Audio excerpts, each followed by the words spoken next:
سلام و عرض ادب خدمت همه دوستای عزیز. امیدوار هستم که جور و صحتمند باشید. باز هم عبدالرازق عادل هستم در خدمت شما دوستای عزیز. موضوع درس امروزی ما در ارتباط با ضمایر قیدی یعنی les pronoms adverbiaux en français. En général, nous avons deux types de pronoms adverbiaux en français. yi et on. دوستای عزیز، ما معمولا در زبان فرانسه دو نوع ضمایر قیدی داریم. یکی همان حرف گریک ی است و دیگری آن است. دوستای عزیز، امیدوارم تا آخر ویدیو ما رو تعقیب کنید و موارد کاربردی از اینها. همیشه ضمایر قیدی ما قبل فعل به کار میره دوستای عزیز، بعد از سوژه نه بعد از فاعل. ما به خاطر که تانسته باشیم جلوگیری از تکراری اسم بکنیم ما به اونجا به کار میبریم. ما داریم یکی آن دوستای عزیز گفتیم، یکی ی داریم. موارد کاربرد اول از ای وقتی به کار میره دوستای عزیز که در جمله ما قید مکان باشه و ما قبل قید مکانی ما حروف اضافی از قبیل مثلا دوستای عزیز ا باشه، او باشه، آن باشه، ش باشه و امثال از این دوستای عزیز. جمع چی باشه؟ جمع پلاس، اما دو نباشه دوستای عزیز. اینجا متوجه باشین که دو نداشته باشیم. وقتی که دو داشته باشیم ما آن به کار میبریم. یک از موارد کاربردش دوستای عزیز. کاربرد دومی چه وقت میره که در جمله خود چی داشته باشیم؟ سی او یعنی کامپلمان ابژه اندیرکت داشته باشیم. در جمله ما چی باشه دوستای عزیز؟ مفعول غیر مستقیم باشه. البته ما تعدادی از افعال غیر مستقیم داریم دوستان. تعدادی از افعال متعدی غیر مستقیم، یا به عباره دیگری میتونیم بگیم که افعال متعدی با واسطه که به حروف اضافی به فعل ما وصل میشه دوستان عزیز. اون نوع فعل داشته باشه ما از ی کار میگیریم. مثلا دوستان عزیز مثلا داریم فعلای مثلا از قبیل اکریر مثلا داریم دوستان عزیز سکنین اکسپلیکه مثلا داریم دوستان عزیز سکنین دیر اکریر نوشتن میگه دوستان، اکسپلیکه تشریح کردن، دیر به معنی گفتن دوستان عزیز سکنین. دمانده هم تقاضا کردن گفتن دوستان عزیز سکنین. مثلا داریم envoyer مثلا داریم دوستان عزیز سکنین faire attention à مثلا داریم دوستان عزیز penser à داریم و امثال از این. هر فعل متعدی غیر مستقیم ما که دارای حروف اضافی ا باشه دوستان عزیز ما میتونیم در وقت از چی کار بگیریم؟ یک کار بگیریم در جمله خود. حالا من مثال برای شما میتونم واضح شه دوستان. میریم در مثال اول. جو سکند دوستان عزیز، جو و میگیریم جو و ا پاریس، من میروم به پاریس. ما به خاطر که توانسته باشیم جلوگیری از تکراری قید مکانی کرده باشیم با حروف اضافی، ما میتونیم از ی ما قبل فعل خود به کار بریم. چی میگیم؟ من آنجا میروم، دیگه پاریس نگوییم. چی میگیریم؟ ژی و، من میروم آنجا. دوستان شما دیدین که اینجا ی به معنی قید است که جلوگیری از تکرار چی کرده دوستان عزیز؟ اتقی نموده. مثلا سیکنین جو و، مثلا میگیم سوال میکنیم دوستان عزیز سیکنین تو و، سیکنین تو و او سینما، آیا تو به سینما میروی؟ در عوضی که مخاطب برای شما جواب تکمیلی بده یک قسم باید بگه که وی سیکنین وی جووه او سینما سیکنین. چه قسم جواب بده دوستان عزیز؟ پس بگه وی کوتا وی جیوه سیکنین وی جیوه، بله من آنجا میروم. در حقیقت ی در معنی حرف غیق ای ضمیری است که جلوگیری از تکرار چی کرده دوستان عزیز؟ از سینما نام مکان جایی کرده که ما قبلش چی هسته؟ حرف اضافی او موجود است دوستان عزیز. یکی از نوع کاربردش بود دوستان عزیز که برای مکان و جایی که ما قبل خود حرف اضافی داشته باشه. نوع کاربرد دومی رو میریم در مفعولای چی به کار میریم؟ مفعولای غیر مستقیم دوستان عزیز. مثلا چه رقم دوستان عزیز سیکنید تو نشته کنیم tu penses à ton travail. آیا تو به کار خود فکر میکنی؟ دوستان شما در این قسمت متوجه باشین. هر وقتی که شما در اینجا چی هست؟ مفعول در حقیقت سی او ای یعنی مفعول غیر مستقیم ما چی هست دوستان عزیز؟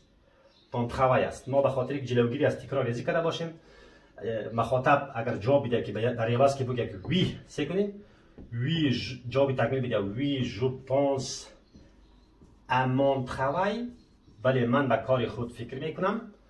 در عوض که قسم بگه چی بگه دوستان عزیز؟ وی j'y pense سیکنیم دوستان عزیز وی j'y pense، ولی من به او فکر میکنم دوستان. سیکنیم در حقیقت اینجا ضمیری است که جلوگیری از تکرار چی کرده دوستان عزیز؟ از من travail کرده. جایگزین چی شده دوست عزیز؟ من travail شده دوست عزیز.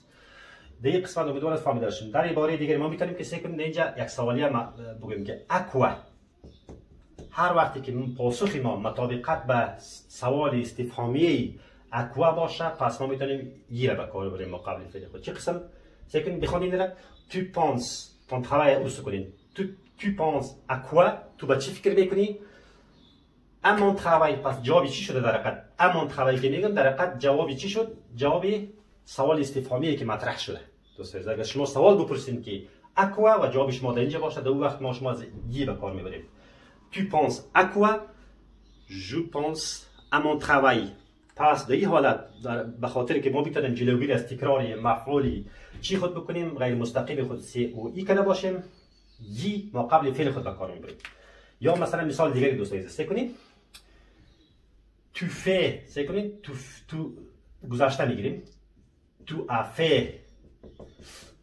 as fait attention à ma voiture آیا تو به موتور ما توجه نمودی؟ دوست عزیز توجه کردی؟ در اینجا موتور چی است دوست عزیز؟ سی او ای است در حقیقت کامپلیمان ابژه اندیرکت است مفعول غیر مستقیم است. در این قسمت چرا و فعلی که ما شما داریم در اینجا قسمت دوست عزیز فعلی هم که داریم چی است؟ همراهی شده با حروف اضافی اه دوست عزیز شما می‌بینید؟ پس در حالت چی شده جمله ما داره چی میباشه مفعول غیر مستقیم که همین اسم مفعول ما به طور غیر مستقیم به واسطه چی به واسطه می حرف اضافی به فعل ما وصل است مثلا سعی کنید عزیز همین مفعول غیر مستقیم ما به واسطه چی است به واسطه همین حرف اضافی که داریم به چی وصل است به فعل ما وصل است به این دلیل ما مفعول غیر مستقیم مینامیم دوست عزیز مفعول مستقیم میگه مفعول مستقیم میگه که حرف اضافی نداشته باشه فعل ما پس بنان یا حالت غیر مستقیم پس در عوضی که مخاطب جواب بده که وی سکند دوست عزیز وی جو سکند وی جو فی تکمیل بده وی جو فی ببخشید گذشته وی جی فی اتانسیون وی جی فی اتانسیون à ta voiture بله من به موتور شما به موتور تو توجه نمودم در عوضی که جمله رو بگم ما بتونیم جلوگیری از تکرار چی کرده باشیم پس چی میگیریم جوابش وی جی سکند دوست وی جی اف ببخشید وی جی اف اتانسیون شما دیدین دوستان عزیز که در حقیقت اینجا یی را ما قبل فعل خود به کار بردیم در زمان گذشته میتونیم که سوژه بگیریم جمع یی جمع avoir فعل صرف شده ما و جمع شکل گذشته فعل ما دوستان عزیز و میتونیم همین در زمان گذشته فعل avoir ما بعد یی یا آن می دوستان عزیز میتونیم تا این قسمت فهمیده باشین میریم چی کار میکنیم دوستان عزیز روی موضوع آن کار میکنیم آن چه وقت کار میره آن همچنان دوستان عزیز ما و شما میتونیم که آن را یک قسم بگیریم دوستان عزیز کنیم یک قسم هم پاک میکنیم برای شما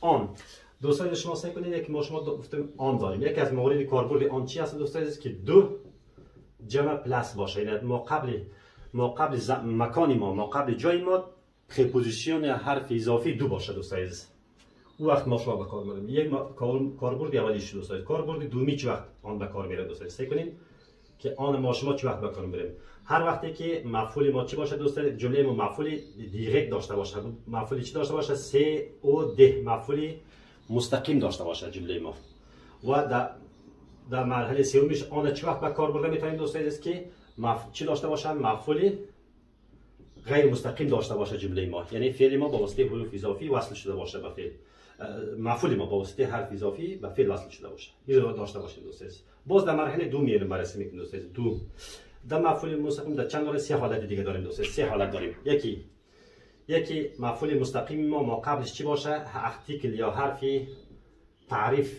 تعریف چی باشه اندفینی نامعین باشه مثلا اندفینی مثل چی اون مثلا داشته باشیم دی دوستان عزیز در این حالت ما شما به کار میبریم از چی استفاده میکنیم از آن به کار میبریم دوستان عزیز و حالت دیگه چی وقت به کار برده میتونیم از دوستان عزیز که حالت دیگه چی وقت به کار برده میتونیم که امو مفعول مستقیم ما قبل خود عدد داشته باشه 1 2 3 داشته باشه دوستان عزیز. در حالت سیومی چه وقت در کار برده میتونیم دوستان عزیز که مفعول مستقیم ما چی داشته باشه؟ ما قبل خود قید کمیتی معین داشته باشه. قید کمیتی معین مثل چی؟ بوکو سعی کنیم قدر زیاد، مثلا سعی کنیم بوکو داشته باشه، امپو داشته باشه، سعی کنیم امپو داشته باشه، 1 کیلو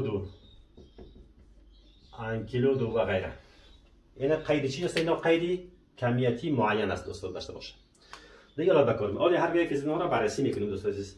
مثلا میگیریم در اینجا سعی کنیم میگیم که سعی کنیم tu sors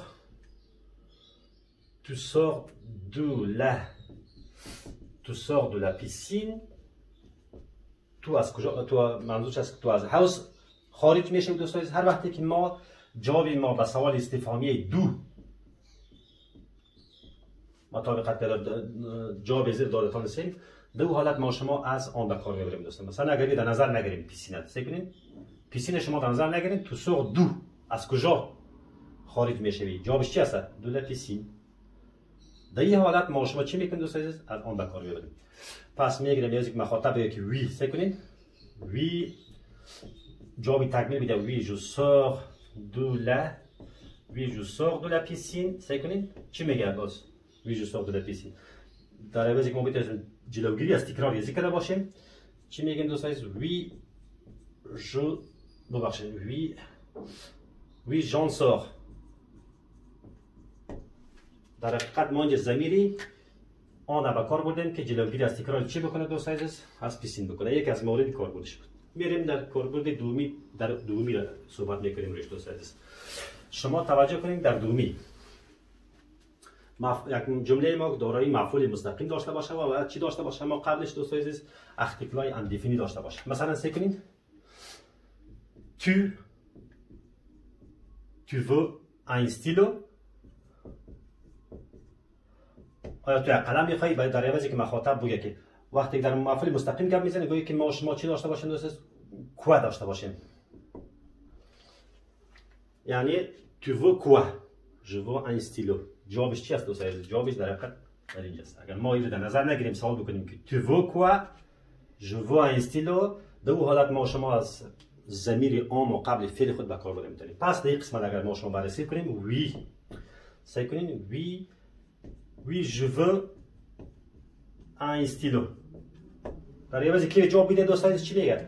وی سعی کنیم وی j'en veux. شما دیدین از un stylo صرف نظر میکنیم به خاطر که ضمیری در اینجا ما قبل فعل ما به کار رفته در حقیقت جلوگیری از تکرار چی کرده؟ un stylo کرده دوستان عزیز.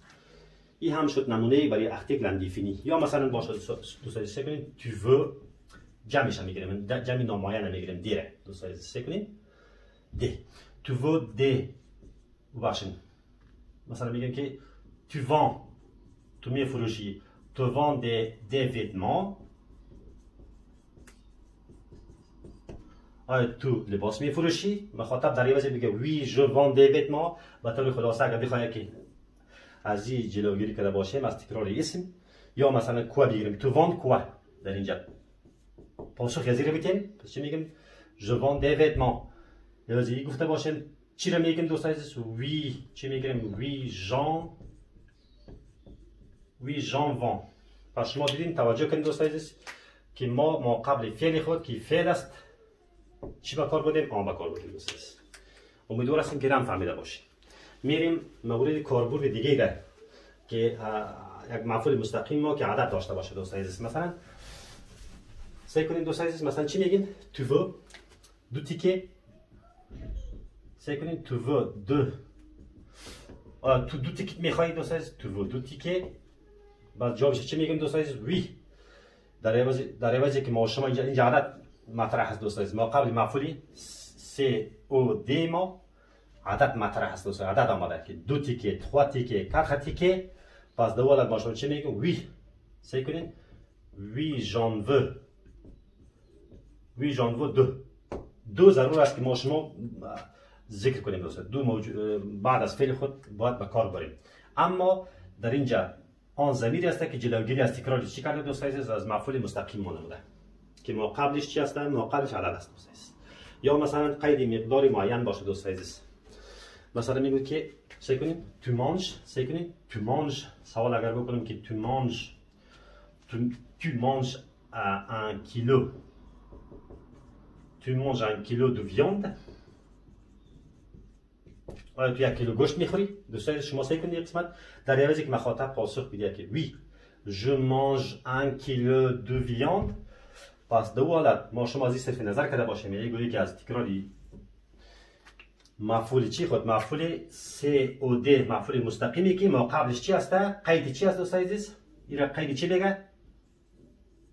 قید کمیتی معین است. ما قبل چی ما قبل مفعول مستقیم ما و در عوضی که ما جلوگیری کرده باشیم چی میگیم دوستان عزیز؟ وی مثلا میگیم وی ژان مانش، ولی من میخورم از او. امیدوار است که کیرم فهمیده باشین دوستی هم بود مورد کاربردی از ضمیر آن. و دیگه در حالت به کار میاد دوست است که جمله ما دارای مفعول غیر مستقیم داشته باشه با پریپوزیسیون دو وصل باشه. مثلا ما قبلش مثلا سعی کنین tu parles de tes problèmes. تو از مشکلات خود گپ میزنی. پس دیگه یک مخاطب بگه که oui je parle de mes problèmes، در حقیقت سوال چی مطرح باشد دوستان؟ دو quoi. اگر ما این در نظر نگیریم دوستان عزیز tu parles de quoi، تو در مورد چی صحبت میکنی؟ de mes problèmes. جوابش چی بگه؟ دیگه بگه oui. C'est comme ça, oui, je parle de mes problèmes. با در عوض کی جمله رو بگه دوستان عزیز؟ پس چی قسم باید بگه که oui. ضمیر به کار بریم oui. چی میگیم؟ oui, j'en parle. c'est کنیم oui, j'en parle. دوستان عزیز دیگه ما از مفعولی که در اینجا بود از مفعول سی و این مفعول غیر مستقیم خود صرف نظر کردیم. مفعول غیر مستقیم ما وقت به خاطر گفتیم که همین مفعول سی و دی ما با واسطه حروف اضافی که داریم به چی وصل شده؟ به فعل وصل شده دوستان. یا دوستان که وقتی عام به کار میبریم که یک فعل ما باشه دوستان یک اسم ما قبلش ارتیکل پارتیتیف باشه مثل دوله. یک مفعول ما چی باشه دوستان؟ مفعول ما ارتیکل پارتیتیف داشته باشه. مثلا چه رقم دوست از ارتیکل پارتیتیف داشته باشه؟ کی به شما میگه مثلا خوانده بودیم دوله دو آپاستروف داشته باشه یا دو داشته باشه یا امثال از دوستان عزیز. ما قبلی اسمی موجود باشه. مثلا سعی کنیم تو دوستان مثلا tu veux میگیم دوستان tu veux de l'eau، تو آب میخوای؟ یک ارتیکل پارتیتیف ما قبلش به کار رفته. پس چی میگه؟ oui. چی میگه؟ oui je veux de l'eau. یا ذکر بگه چی میگه دوستان؟ oui j'en veux. در این حالت به کار میره دوستان عزیز که ما قبل چی باشه؟ مفعول مستقیم ما در حقیقت سی او دی ما چی باشه؟ ارتیکل پارتیتیف باشه. یعنی ارتیکل چی است در حقیقت دوستان عزیز؟ ارتیکل پارتیتیف است. یعنی ارتیکل کمیتی، حرف تعریف کمیتی مقدار بکار میاد. مثلا تو مثلا میگیم دوستان تو achètes du gaz، سعی کنید tu achètes du gaz. آیا شما گاز میخرید؟ پس چی میگیم دوستان عزیز؟ به واسه که مخاطب بگه oui j'achète du gaz چی میگه؟ oui. چی میگیم؟ j'en achète. چی میگیم دوستان؟ j'en achète.